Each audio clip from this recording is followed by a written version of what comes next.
Assalamualaikum warahmatullahi wabarakatuh. Perkenalkan, nama saya Lafardi Suljana, NIM 101, kelas 3D Pendidikan Informatika, Fakultas Ilmu Pendidikan Universitas Sriwijaya Madura. Video kali ini untuk memenuhi tugas ujian akhir semester Gasal tahun 2023 mata kuliah kecerdasan buatan. Jadi di sini saya mengambil judul klasifikasi dan prediksi dataset hard failure menggunakan algoritma SVM atau Support Machine Learning.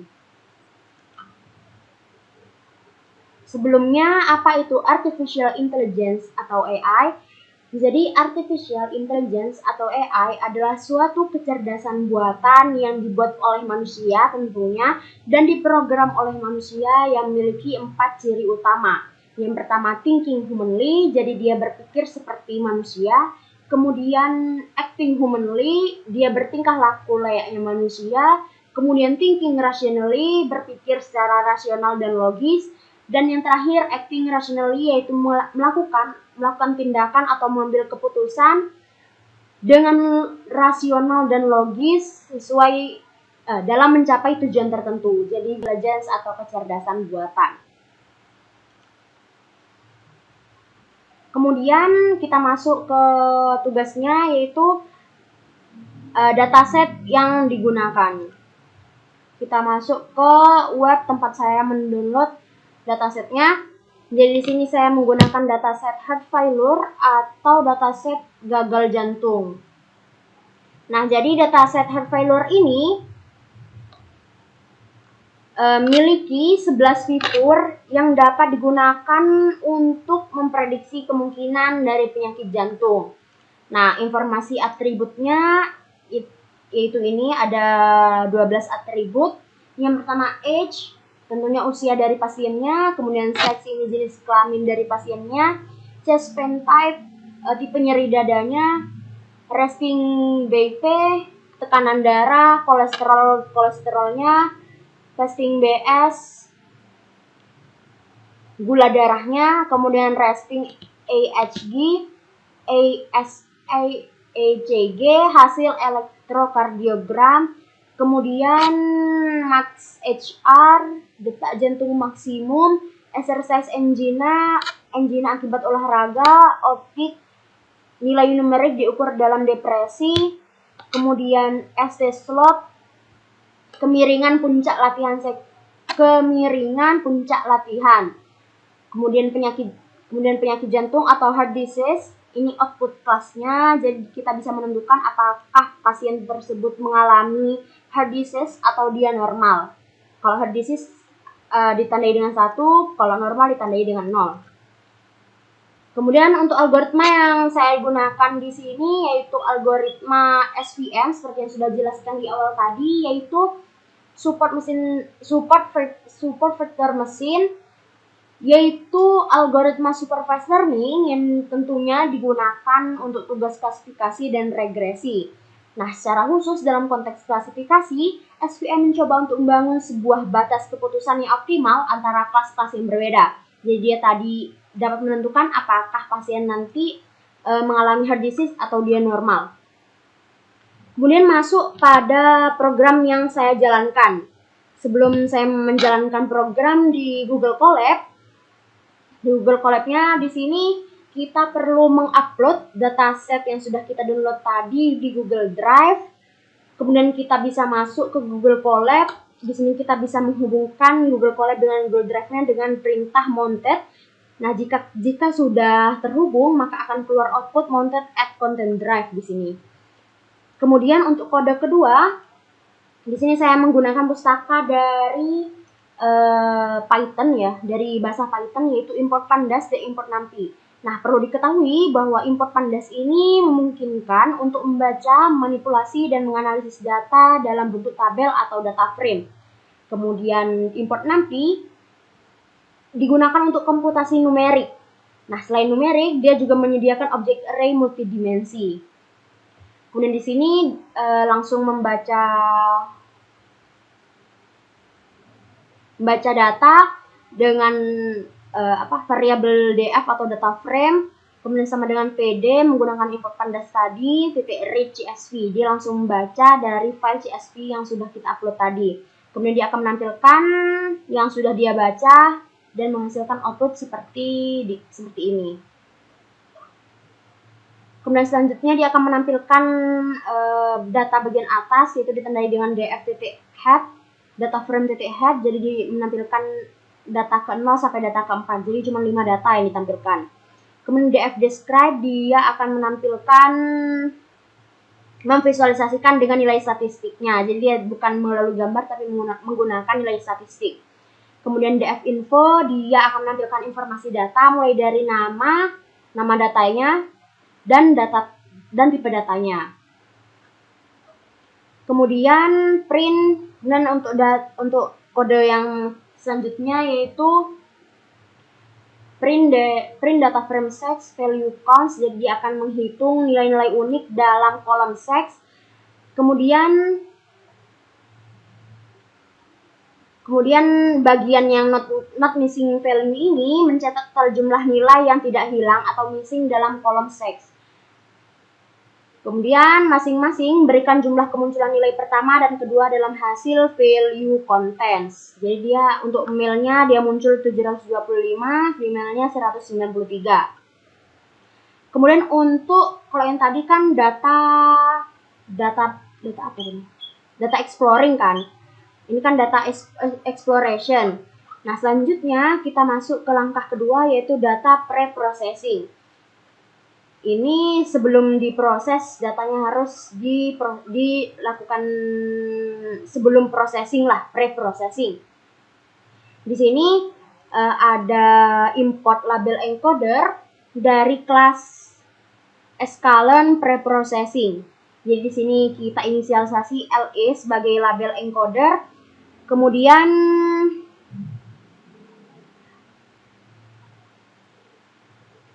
label encoder ini digunakan untuk mengubah nilai variabel kategori menjadi nilai numerik. Jadi akan mengubah kategori menjadi nilai numerik. Kemudian LE tadi sebagai inisiasi dari label encoder, kemudian LE.fit data frame sex untuk mempelajari atau menyesuaikan label dari kolom sex dalam data frame. Ini berarti label encoder akan memetakan setiap nilai unik dari kolom sex ke nilai numerik. Kemudian selanjutnya LE classes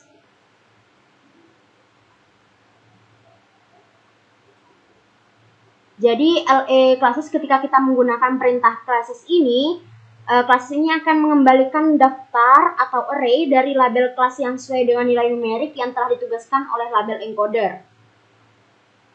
Kemudian selanjutnya di sini karena tadi di LE fit sex itu tadi dia mempelajari untuk melakukan transformasi data, maka di sini dilakukan transformasi data.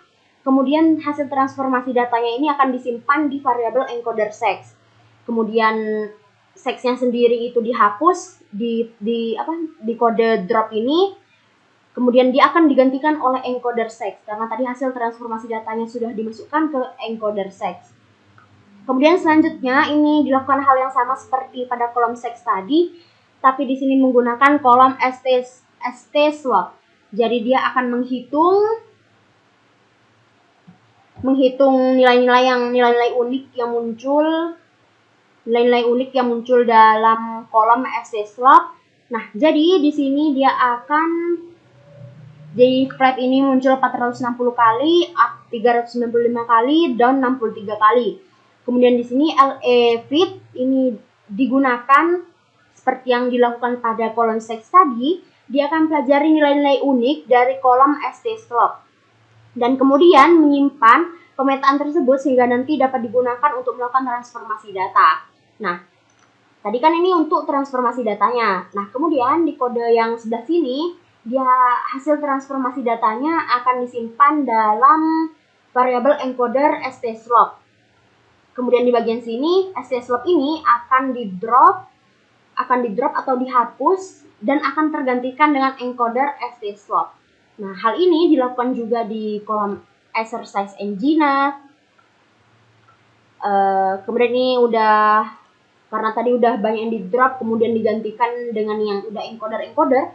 Nah, ini ditampilkan data frame yang baru. Ini tadi kan nggak ada kolom, tadi kan ada kolom sex, ada kolom exercise engine, ada kolom st slope. Nah, di sini dia nggak ada. Dia langsung tergantikan oleh encoder sex, encoder st slope, dan encoder exercise engine, seperti itu. Kemudian hal yang sama juga dilakukan pada kolom arresting ECG. Kemudian dilakukan di kolom chest pain type. Ini dia dilakukan hal yang sama juga, dan ini dia udah keubah juga. Nih, encoder chest pain type, encoder resting ECG, encoder exercise engine, encoder st slope, encoder sex. Kemudian dilakukan visualisasi dengan data statistik juga setelah dilakukan perubahan tadi. Kemudian ini untuk menentukan ukuran dari data frame-nya yaitu 918,12. Kemudian selanjutnya, untuk langkah selanjutnya, kalau tadi udah data exploration, kemudian data pre-processing, nah selanjutnya kita akan masuk ke data analis dan visualization. Nah, pada proses ini kita akan memvisualisasikan data. Nah, ini bisa lewat gambar atau apa. Ini tapi kebanyakan lewat gambar ya. Nah, pertama kita mengimport pustaka dari Python juga untuk memvisualisasikan. Yang pertama dia mengimpor matplotlib, import seaborn, import plotly express. Nah, oke, setelah menginput tadi, kita langsung masuk ke visualisasi yang pertama, yaitu ini. Jadi untuk yang baris pertama ini, dia akan membuat visualisasi dengan ukuran 10 x 5 inci.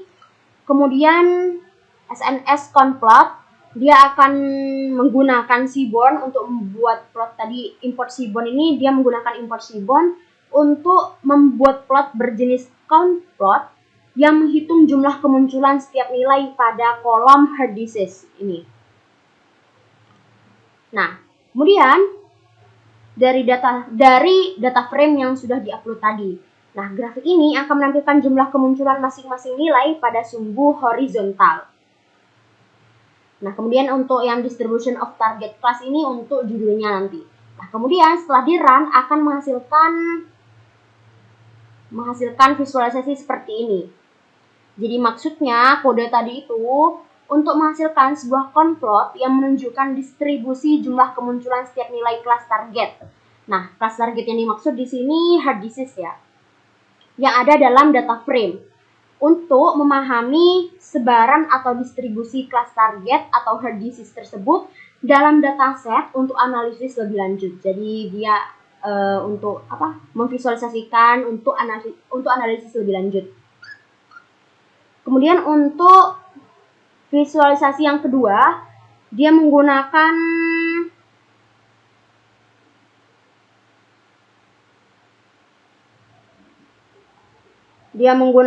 heat map ya, visualisasi heat map.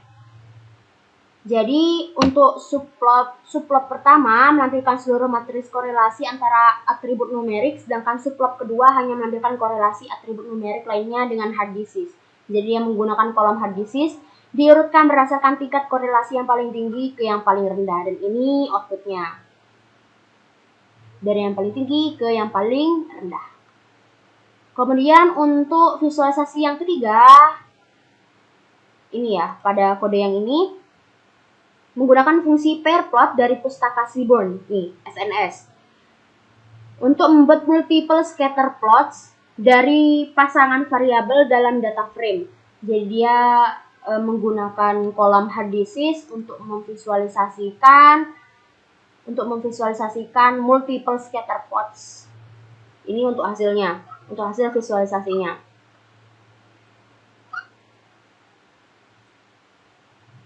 Kemudian untuk visualisasi selanjutnya, ini untuk membuat diagram lingkaran, berikan representasi visual dari distribusi kelas hard disk dalam data frame memperlihatkan proporsi dari kelas hard disease dan normal. Jadi dia akan menampilkan jumlah yang hard disease dan jumlah yang normal. Yang hard disease ini yang merah, kemudian yang normal ini yang hijau. Kemudian untuk visualisasi selanjutnya itu menggunakan histogram. Menggunakan plotly express untuk membuat histogram dari atribut age dalam data frame. Histogram ini akan menunjukkan distribusi nilai-nilai dalam atribut age. Dalam histogram yang dihasilkan, sumbu X akan menampilkan rentang nilai umur yang ini sumbu X-nya. Sedangkan sumbu Y akan menampilkan frekuensi kemunculan nilai-nilai tersebut. Nah, dengan demikian kode ini bertujuan untuk memberikan pemahaman visual terhadap distribusi umur atau age dalam dataset dengan memperlihatkan sebaran nilai umur yang dibagi berdasarkan kategori hard disease. Hal ini membantu dalam memahami distribusi umur dalam konteks keberadaan atau ketiadaan penyakit jantung dalam dataset yang digunakan. Kemudian untuk proses yang terakhir yaitu classification model. Proses klasifikasinya di sebelah sini. Pertama, seperti biasa kita mengimport pustaka dari Python-nya dulu. Di sini yang pertama ada import SPC atau support vector learning, support vector mesin dari modul SVM. Nah, ini digunakan untuk tugas klasifikasi seperti yang sudah saya jelaskan tadi untuk klasifikasi dan regresinya. Kemudian untuk yang ini dia mengimport ordinal encoder dan min-max scaler dari kelas sklearn preprocessing. Nah, ini digunakan kalau yang ordinal encoder ini digunakan untuk mengubah variabel menjadi kategori ordinal menjadi bilangan bulat. Kemudian min-max scaler digunakan untuk melakukan penskalaan fitur ke dalam rentang yang diinginkan. Nah, biasanya rentangnya itu 0 hingga 1 untuk masing-masing fitur. Kemudian import yang ketiga, import train test split dari kelas sklearn model selection. Jadi dia untuk membagi kelas training dan kelas testing. Data training dan data testing. Yaitu data ujinya dan data latihnya. Kemudian untuk import yang keempat, yaitu import untuk melihat akurasinya atau hasilnya dengan akurasi MAE, mean absolute error, confusion matrix, classification report, dan akurasi score. Jadi kita akan menggunakan 4 ini untuk melihat seberapa bagus performa dari algoritmanya. Oke, masuk ke kode yang pertama. Jadi di sini dia melakukan normalisasi data. Jadi scaler min-max scaler ini mengambil data frame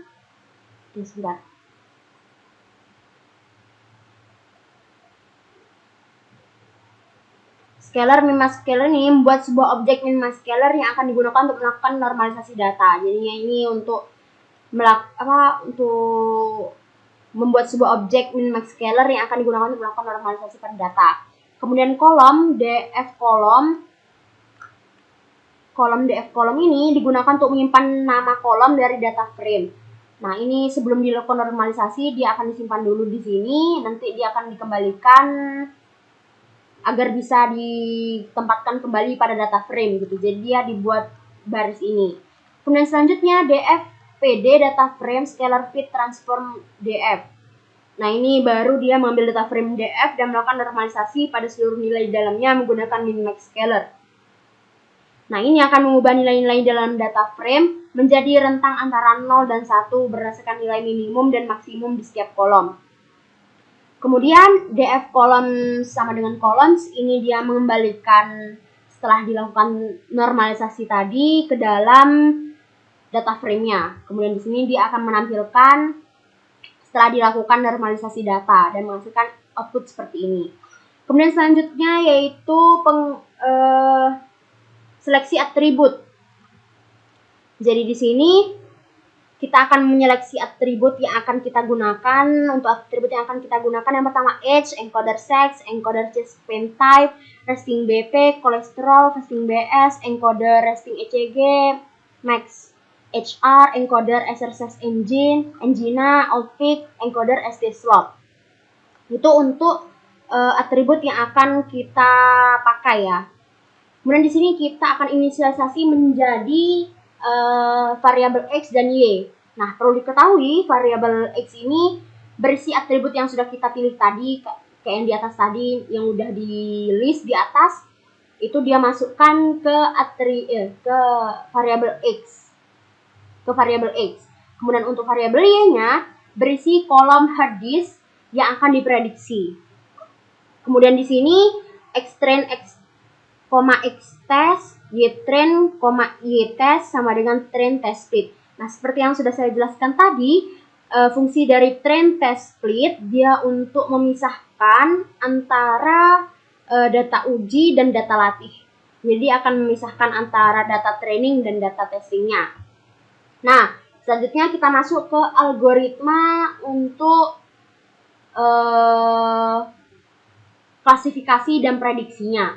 Nah, di sini ada SVM model. Nah, pada baris ke yang ini yang sudah saya blok ini, dia akan melatih model menggunakan data latih. Nah, di sini kan ada model fit, xtrain, ytrain. Jadi dia melatih modelnya dulu, kemudian pred sama dengan SVM model, predict, xtest, dia akan menghasilkan prediksi. Nah, setelah dilatih, kemudian dia akan menghasilkan prediksi. Kemudian setelah dilakukan klasifikasi dan prediksi yang tadi, kemudian dia akan mengukur akurasi performa dari algoritmanya. Nah, di sini untuk yang pertama mean absolute error, kita menggunakan mean absolute errornya. Nah, ini kita hasil dari algoritmanya ya. Mean absolute error, kita menggunakan mean absolute error. Jadi sini dia ngeprint the mean absolute error. The mean absolute error menghitung dan mencetak rata-rata dari absolute difference antara prediksi dan nilai sebenarnya pada data uji. Jadi dia akan mencetak rata-rata dari absolute, difference antara prediksi ini yang preds, dan nilai sebenarnya pada variabel y-test. Jadi akan mengeprint akurasinya, dan di sini keluar akurasi ini 0.156 bla bla bla. Itu untuk hasil MEA-nya. Kemudian untuk hasil akurasi skor. Akurasi skor ini maksudnya dia itu menghitung dan mencetak akurasi model terhadap data uji. Akurasi juga diubah menjadi persentase dan disimpan dalam data frame akurasi. Jadi dia mencetak akurasi model terhadap data ujinya. Dan di sini menghasilkan 0.84347 bla bla bla. Kemudian di sini juga dicetak akurasi berapa persennya. Berapa persen akurasi performa dari algoritma yang sudah digunakan. Nah, ternyata akurasinya 84,35%. Selanjutnya classification report. Nah, ini untuk mencetak laporan klasifikasi yang berisi berbagai metrik seperti precision, recall, dan F1 score untuk setiap kelas dalam data uji. Nah, jadi dia akan nge-print seperti ini. Jadi dia akan ada precision-nya, ada recall-nya, ada F1 score-nya. Ini untuk hasil dari classification report. Kemudian untuk akurasi yang terakhir yaitu confusion matrix. Jadi dia mencetak dan menampilkan matriks kebingungan yang menunjukkan jumlah prediksi yang benar dan salah untuk setiap kelas pada data uji. Heatmap dari matriks kebingungan juga disertakan untuk visualisasi yang lebih baik. Jadi dia ada visualisasinya dan dia ditampilkan juga dalam bentuk matriks. Untuk akurasinya dia ditampilkan dalam bentuk visualisasi. Nah, jadi kode yang sudah saya jelaskan di classification tadi Secara keseluruhan melakukan pelatihan, prediksi, dan evaluasi model SVM untuk tugas klasifikasi dan menampilkan beberapa metrik evaluasi seperti mean absolute error atau MAE, akurasi skor, classification report, dan confusion matrix untuk menganalisis kinerja dari model yang sudah dilakukan.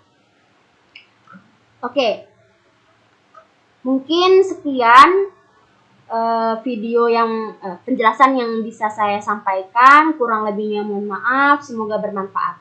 Wassalamualaikum warahmatullahi wabarakatuh.